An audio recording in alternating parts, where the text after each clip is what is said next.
fatu telefola Radio Samoa le nei tae au, o talo le aso tofi. O loo Faaopoopo pea tangata maliliu i le vai o le nei sama. O le fiafia na nafita ua mai ei fo i le maliu o le tamaititi a o iai ta elenga i le afu i manga mate i Bay of Plenty.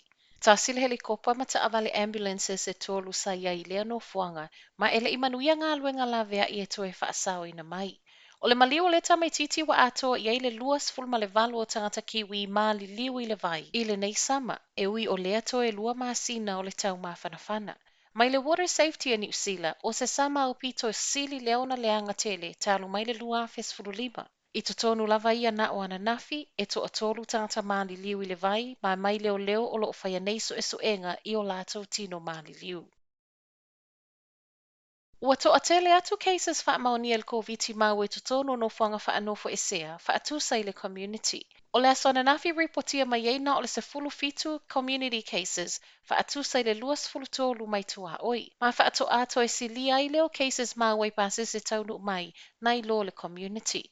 A o toe alua i lunga cases mau mai pasese taunu mai o le vai aso talu waina la pata iai Michael Baker, se tasi o tangata so e whaapitoa e tatau i ani usila, ona wa ai i awala e sawa i lalo cases whaamaonia maua mai tangata whai malanga mai fafo, mana ia whaalia fo ilona popole. E o maile whai unga le vaiaso whaato a umatu, waiva se fulu cases Omicron ma ua i tua oio ni usila. O cases ta ua mai tua oio lo to a tele pa se mai Ausitalia, so ai Amerika. Tala no aila ia tunu o New South Wales i Ausitalia lena ta ua mai eisilia ma le tolus furu lima afe cases ananafi. Ma le to avalu tangata maliliu a o Victoria, silia ma le se fulu fitu afe ono se lau cases fo, ma le se fulu tasi tangata maliliu. O Amerika na whaamawina i le asonga 4 cases fo e silia ma le miliona, ma o le urwa i taimi fo i lea wo o ai i lea maa wa lunga ni cases whaamawnia i tutono le aso e tasi, i le lalolangi atoa. O le toatele cases fo wa Amerika o Omicron, to e fo i mai i ani usila, mai le soifua maloloina e ono Omicron le tele o cases whaamawnia ma ua i tuaoi.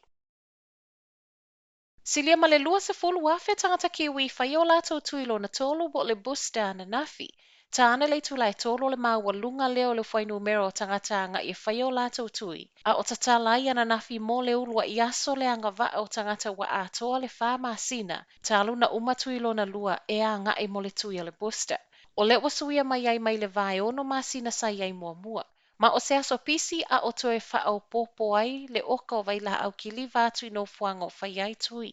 Mai whaamamaunga i silia ma le valu se fulu pasene tata kiwi anga vaa mo le busta, ai ele i umatu le masina le neo Januari. Ai mai ana nafi, ua anga vaa le tasi tesi ma le 2 miliona tangata. Ai ele i tuina mai ilalo le wha masina i silia ma le tolu se lau tolu se fulu wafe kiwis wa mai a whaia tui o le busta. I le taiminei ele ono fuanga umai pe ona masani ai leo o lo o tatala, ma ele o whaia whaini booking se ia o atu i le aso se fulu fito le masina nei. Le aso fo ile anga va ai ma whanau lima il se fulu tasi tau sanga le mātutua e whai o lato tui pui pui o l'koviti.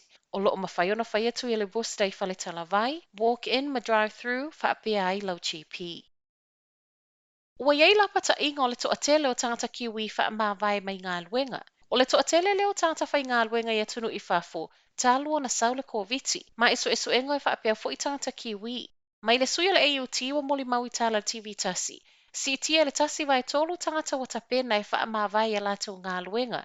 Le ena faamawina i le 5% i le masino o me o le tausanga tālu ai.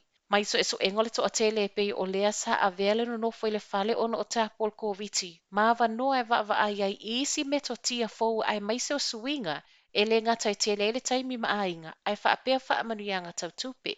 O so engo fo inei le AUT na mawai o le toatele o tangata ngā lulue o lo anga i lea swinga fou e au fei lato i le soifua maloloina.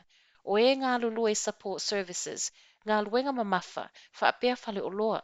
Ua sa wai malitala i pulenga o fale whai ngā luenga. E va ai i awala e whaatuma wai tangata ngā lulue o iai le taimi nei, ai mai se awala e tō sina ngofia mai tangata whai ngā luenga le lumanai, ai le o le awala sa iai mua mua. Whai watu tala mai atunu mamau, o le ua sau fo i talo le isi vairusi fo o le COVID mau e totono wharani. O le vairusi fo wa ta ua le IHU na mua i ripotia le masina tālu ai. Ma i ulua i whaamaoninga i fōlinga mai, e le sawa lo na pipisi. E le o mauti noa po le meana o wharani leo lo iai po ua sawa atu i tua, e wi i ripoti le whaamaunia o le ua i Peritania. Ele I maua mai se tala le World Health Organization po le WHO whaatatau I le IHU. Tala nau le nei tae au, manuel nei aso.